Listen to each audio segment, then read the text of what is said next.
Um, Good to go.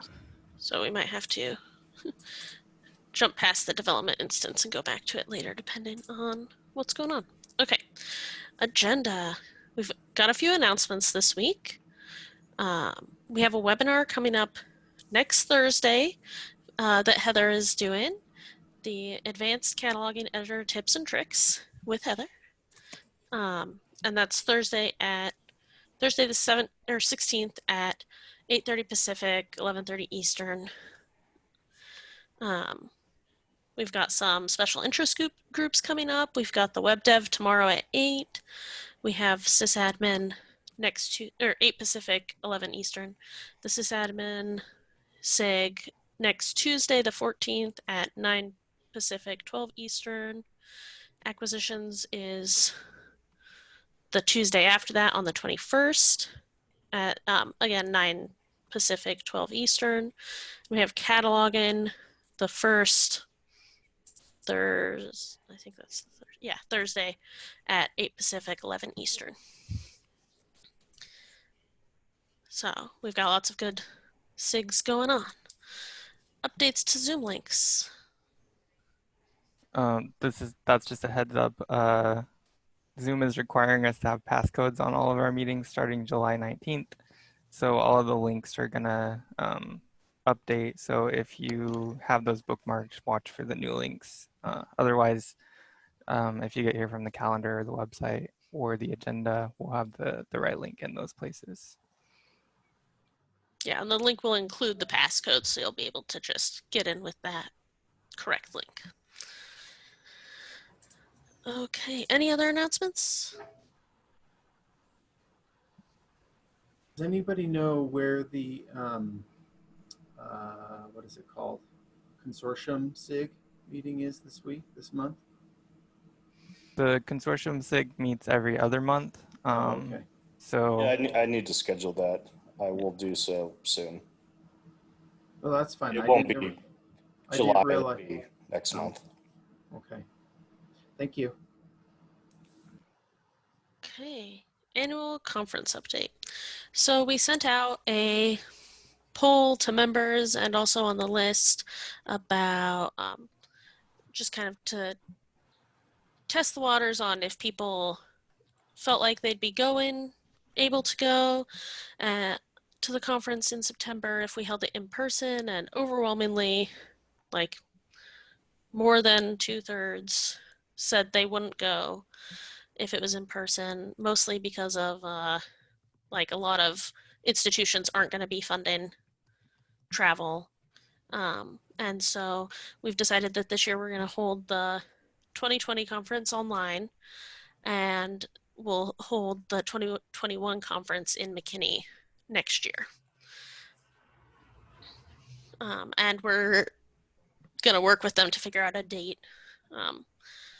Though from what we talked about at the meeting with people who are from McKinney, it sounds like they were hoping to do it their like September Oktoberfest weekend again.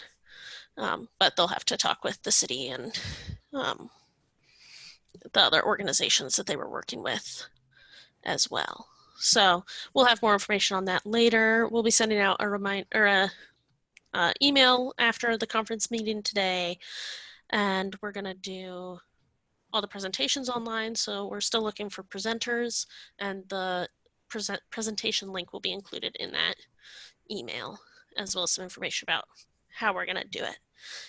We learned a lot from Koha-thon, like more breaks or longer breaks in between instead of sandwiching everything together, and lots of things. So we hope it'll be a good online conference this year and be able to meet in Texas in person next year.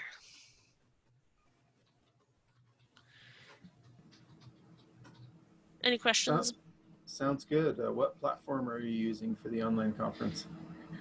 We will probably talk about it in our meeting today, but I think we'll probably do similar to how we did the Koha-thon, where we'll do presentations in Zoom and stream it to YouTube Live, or some combination like that, and do like some open Zoom rooms maybe for, you know, discussion times when we're having lots of people, things like that. So we'll be figuring out the details. We'll probably start working on a lot of them today in our meeting. And some of them will take more time as we figure out some options. Okay. Any other questions about the annual conference update? Okay. Oh. Okay, the consortia SIG is on the calendar for August 24th at 9 a.m. Pacific for anyone who's interested in attending that one. And it is already on the calendar. Call for volunteers. So we are looking for volunteers to help with to help chair our demonstration instance or co-chair, perhaps. I know at least one person had said they'd be interested in co-chairing, but didn't want to be the only chair. So yes, Heather, thank you.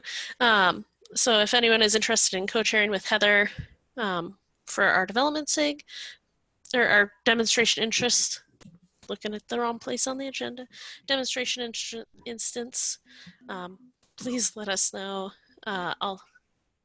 George volunteers to try to break the demo.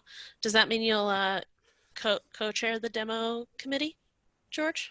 I can be the associate underling co-chair.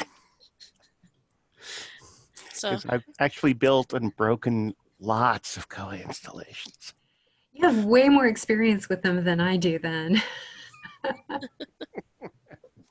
I will note that one person has contacted me as the outgoing person responsible for chairing this new special interest group.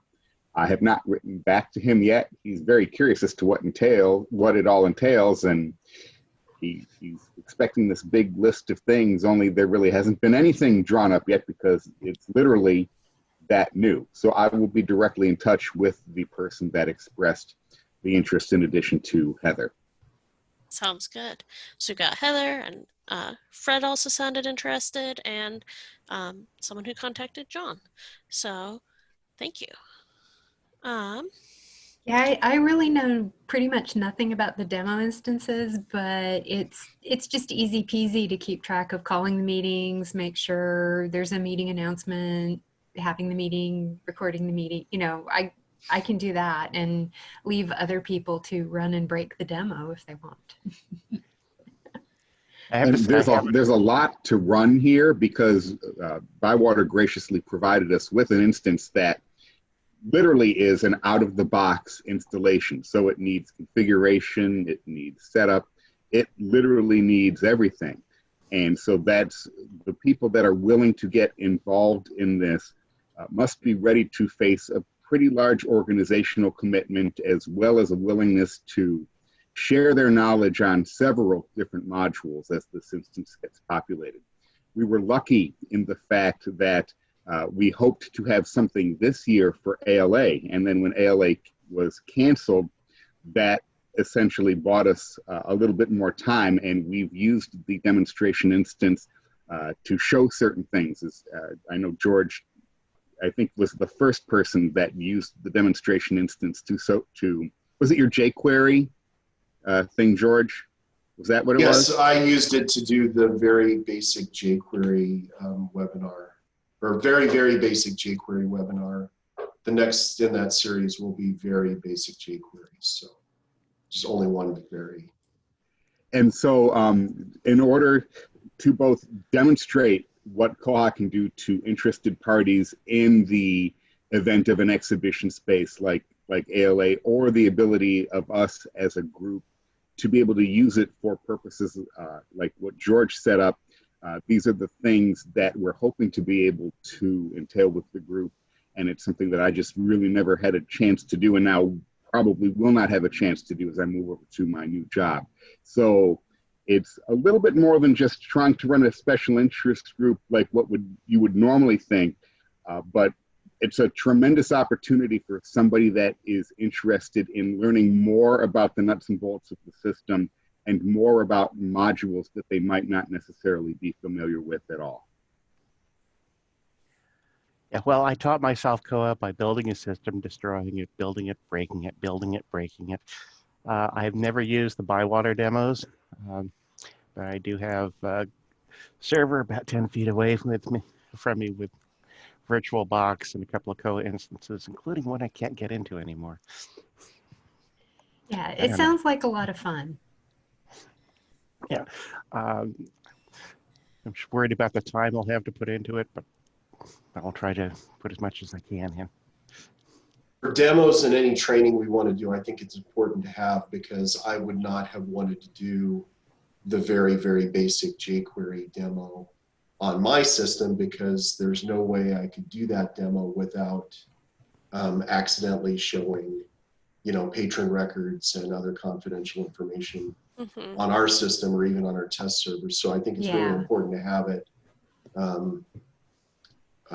And I'd be willing to help. I just don't want to be the chair of anything for a while. I feel like I did enough. You know, I screwed up enough as the chair last year. Okay. We're also still looking for volunteers to help with social media. Megan, one of our members at large, is interested in helping with that, but we wanted a couple of volunteers to help keep our like Facebook and Twitter up to date. We don't really use the Twitter very much. If it didn't even have like a profile picture until right before Koha-thon. But we haven't really used it much since Koha-thon. We just used it a little bit like that day pretty much.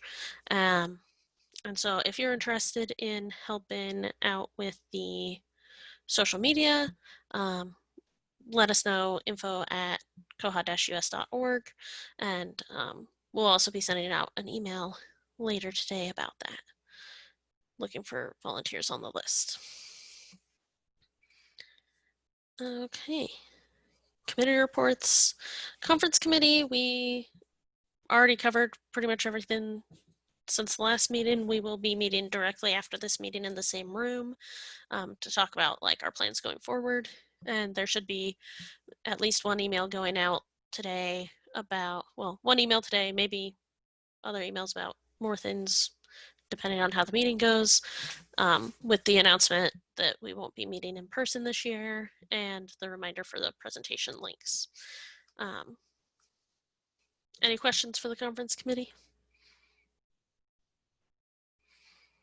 Okay, development committee, Rhonda. Sorry, I do have a Oh, question. wait, okay. Took me a while to unmute. Yeah. When are you going to send out the announcements to people who got in?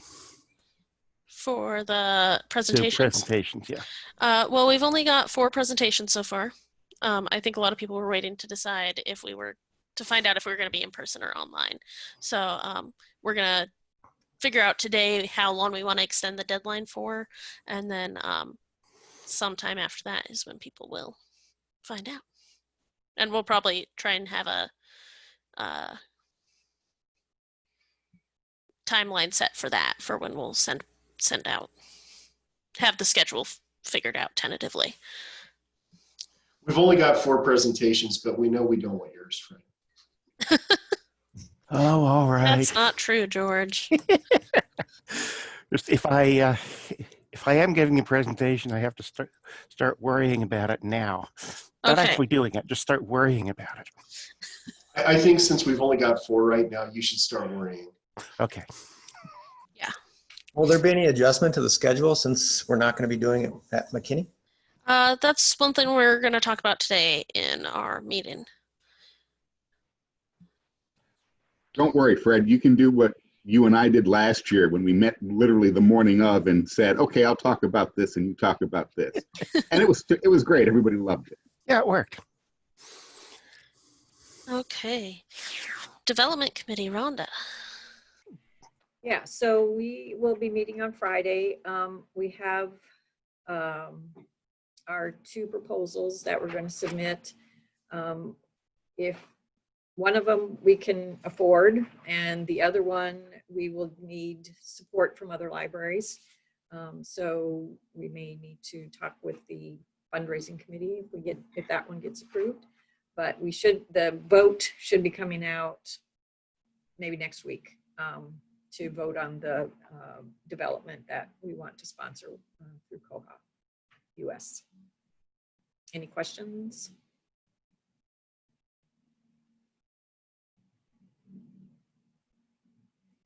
Okay. Okay, thank you, Rhonda. Let's see, agenda.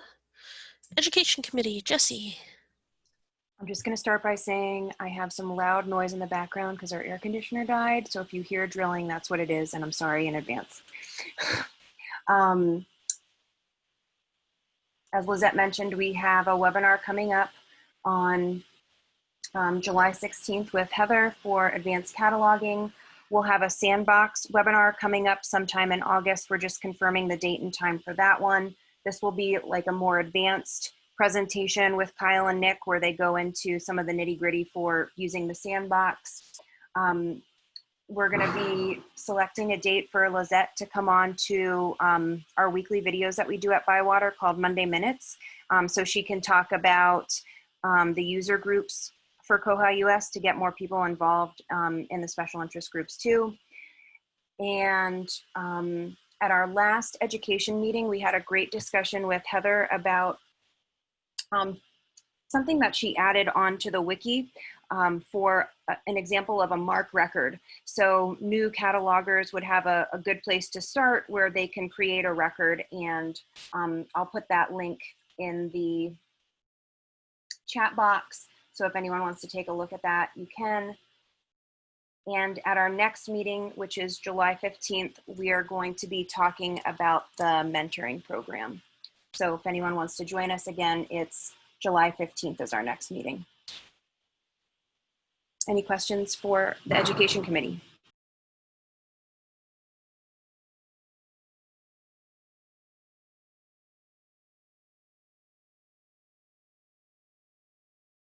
Okay.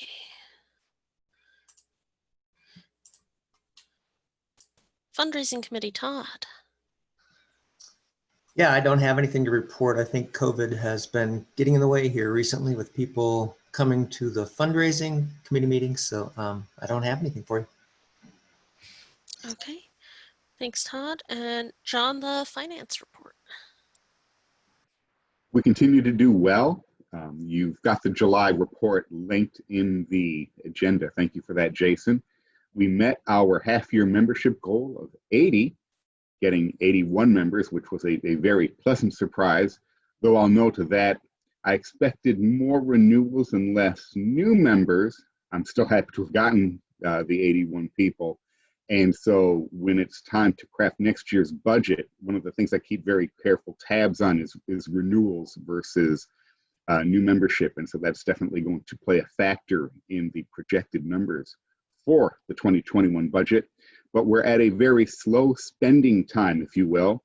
Since we're not having an in-person conference, a lot of the expenditures that we would have associated with that and that would plan to come out of conference registration, we simply will not have this year. If you're looking at the report, you'll notice a relatively large increase in our PayPal transfer over the month of May. That was due to the $800 raised during the Koha-thon event in April. Other than that, the financial activity of the organization is generally pretty low and will likely remain so for the end of the year with no in-person conference. We are now in the second half of the year, which means membership is now only $12.50 for the rest of the year. Membership years in Koha are calendar year based regardless of when you join. So one of the things that's in our bylaws is that the second half of the year is half price, and all of the necessary changes with regard to that have been made. They were made on July 1st, so everything's in place now. Though I will note that, again, without an in-person conference, the half-year memberships may not play the role that they've played in past years. We continue to get some income from our threadless.com merchandise sales. We received $20.50 of that in June, representing May activity against Threadless, and we're looking good. The final thing to note is that the $1,200 that we paid for a small press table at ALA in 2020 has been forwarded to 2021. It's in Chicago, just like 2020 was, and apparently they're going to lay out the exhibit hall exactly the same. So the table that we were assigned in 2020 will be the same table we will have in 2021. Our acceptance of the forwarding option to next year's conference has been received and accepted, so we are all set along those lines. That's it from the Finance Committee and the Treasurer report. I'm happy to take any questions that anybody has.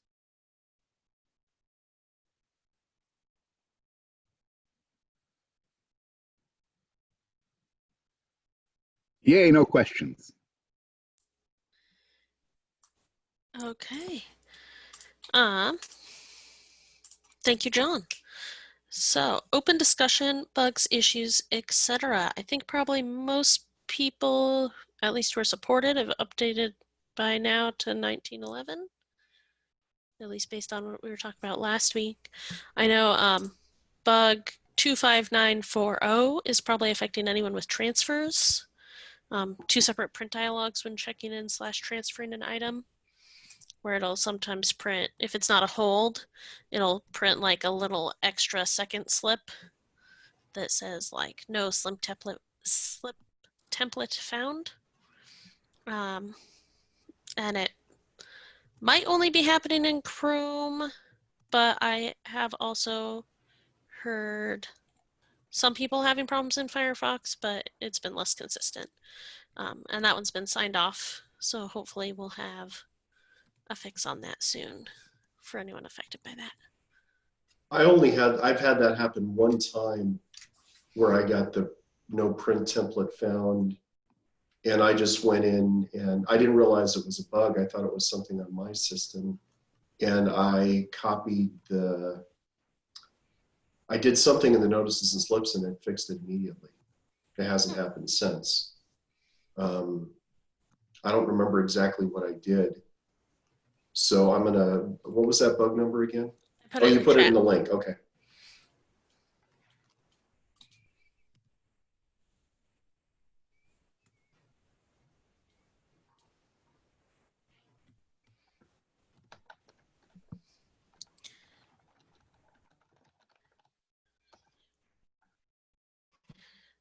Heather put a bug in the chat affecting authority searching with Elasticsearch. 25864. Case sensitivity breaks searching of some fields in Elasticsearch 5. And that one's also past QA. Yeah, we also updated to Elasticsearch with this update. And overall, it's been going really well.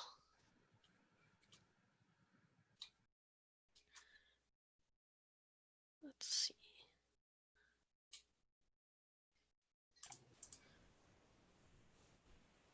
What we discovered with that bug was that we couldn't use, and again, also with 1911, we couldn't use the search entire record in the authority search, but if we used any of the other options to search the authorities, those worked. So that's sort of the workaround until this bug patch comes through.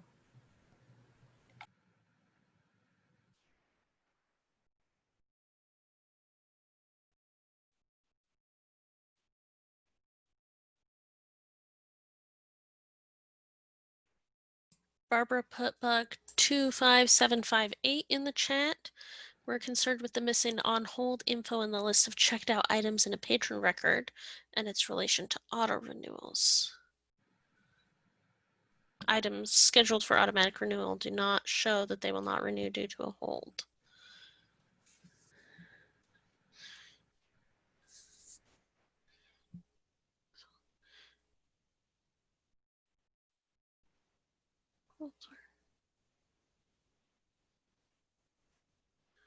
And there's some discussion in the bug there.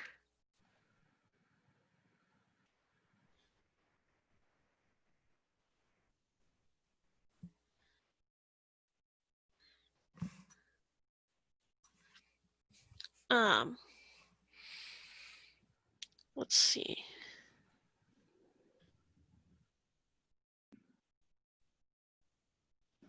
About if it should be showing the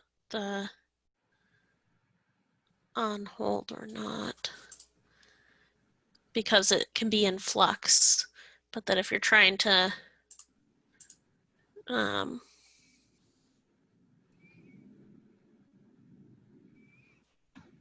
that's weird. If you're trying to renew it in advance, it also doesn't, in advance of the automatic renewal, it doesn't show that it's on hold. It sounds like. So if you're using auto renewals and think this might affect you, or thinking about using auto renewals, it might be good to jump on and read the discussion. We don't use auto renewals, but to me, it seems to make sense that we'd want to know that if you tried to renew it right now, it wouldn't work. And I think the reason this is working this way is 1911 was supposed to fix, there was an issue with automatic renewals. As soon as they were checked out, if there was on hold, it would send an email saying this item is on hold. It cannot be renewed to the patron. And so they got that as soon as they checked the item out. And so this was, I think the goal was to make it so it didn't check that until towards the end of the circulation period, so the person didn't get that email right away, but then it caused this secondary effect. Yeah, and that's bug 19014 that kind of caused this. And Barbara just put that in the chat as well.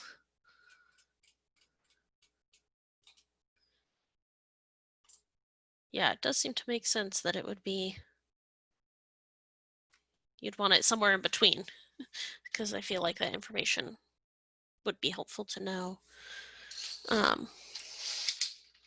But the space there is limited, so I see why some people in the chat are saying, or in the discussion there, are trying to find a good balance. I thought you couldn't manually renew auto renews no matter what. Did they change that? Let's see.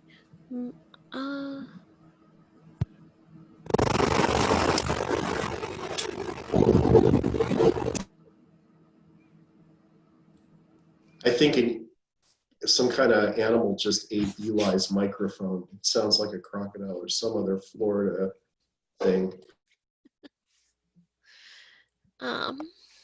We couldn't hear you there, Eli. We just heard a bunch of noise. So.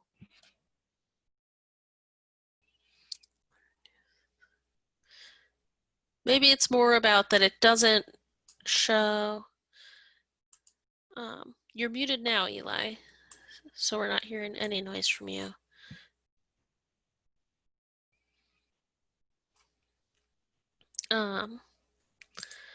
I guess, so in one of the comments there, I think an unintended consequence of the change is that a patron will think that their item will renew since there is no indication it might not. The patron doesn't know till they receive a notification on the day the item is due. And so that causes some potential confusion there.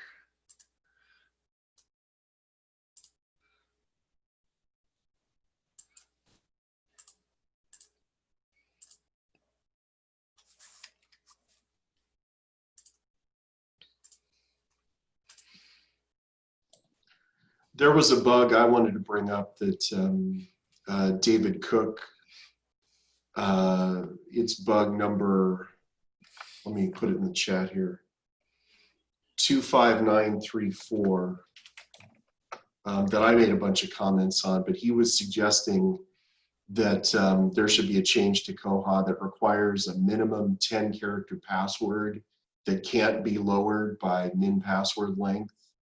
And then he had a bunch of other suggestions for changing passwords that really took away a lot of flexibility from libraries. I made a bunch of comments on it, but I wanted everybody else to be aware of it in case anybody else had any input. A lot of the suggestions were for global changes to password strength that took away a lot of flexibility. And the only one I really agree with is the password should not be you shouldn't allow a password that's the same as the username. But I wanted everybody to be aware of that one. Yeah, thank you for drawing it to my attention. 'Cause I run a lot of instances that are just for me, test instances, um, and it doesn't make sense for me to have a long, uncrackable password.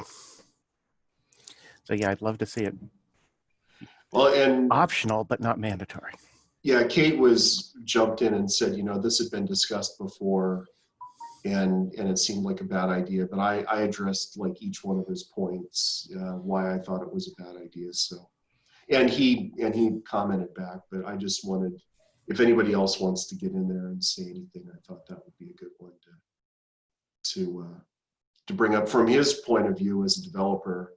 I can understand that he wants the system to be more secure, but from the point of view of library people that actually work in libraries and patrons, what he's suggesting takes away a lot of flexibility from libraries. So. And I know that like our school libraries for a long time didn't want people to be able to change their password from the default setup here. And like last summer or fall, we finally convinced them to let people change their own password to something stronger if they wanted to. And I know if some of the schools would be pretty upset if we had to implement some of these changes, although it is tied into the must-have, require strong password system preference. Yeah, and there are some other bugs around. Somebody suggested system preference, or not a system preference, it's another bug that I don't have the number for off the top of my head.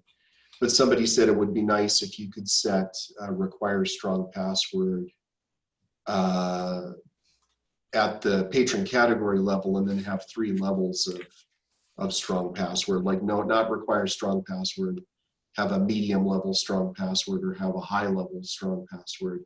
And I've actually got a development in place for require strong password on the category level, patron category by patron category, and also override minimum password length on a patron category by patron category basis, so that we can have one minimum password length for patrons and a different one for staff.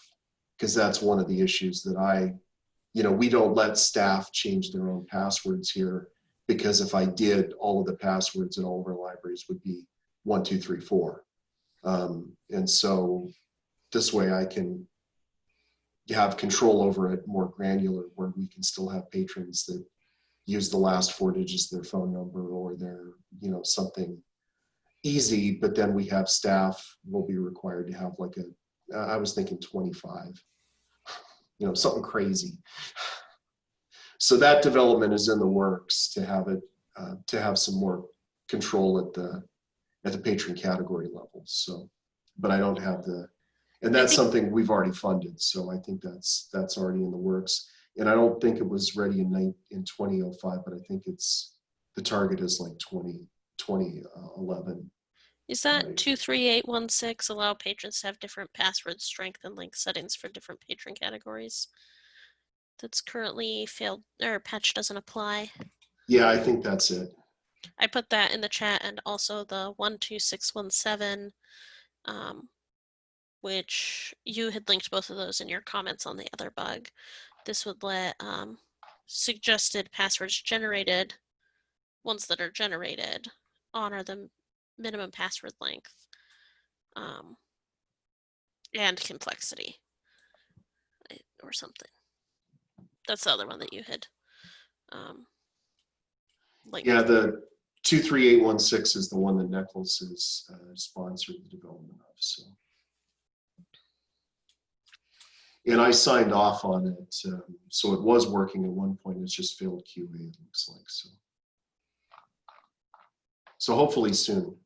Yeah, it looks like it was working in April, so hopefully it's not gonna be too hard for someone to rebase. Yeah, it had a really complicated test plan. Andrew actually, we did a Zoom session. He walked me through all of the different. Only 32 steps. Yeah, it was a long, like I said, it was a long test plan. So And it had a whole bunch of those prove and update database things that are hard to test. Okay.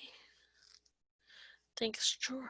Any other bugs people want to talk about? Problems they've encountered on their upgrades?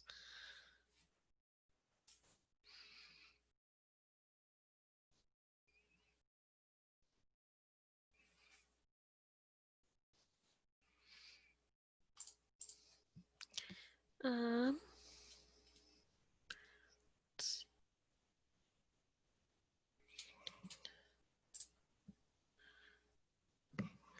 trying to look because I know I copied myself this week on a bunch of new bugs, or in the last couple of weeks on a bunch of new bugs.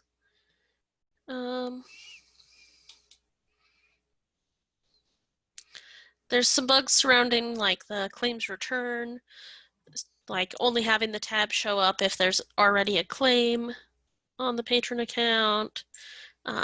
Some things like that if you're using the new claim return feature.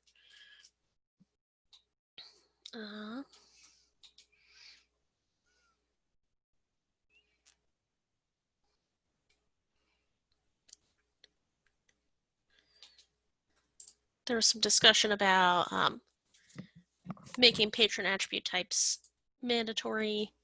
I think there's a fix coming for that, kind of as part of another bug that's past QA now. That's going to make it easier to, bug 22844 is going to make it easier to select database columns on system preferences where you have to select database columns. I think it's going to be checkboxes or like a module window where you can select which fields you don't want, like borrower, self-patron, patron self-modification, borrower, unwanted fields, things like that. And it's also going to be for the required fields, and that it sounds like is going to pull in the patron attribute types. So that's a cool thing I read about this week.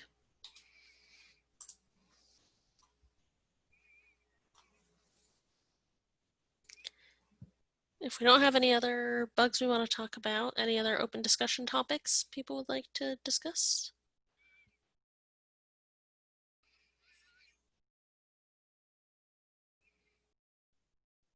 Well, if not, we can go ahead and adjourn a little early, give the conference committee a few minutes before our meeting at 9:30.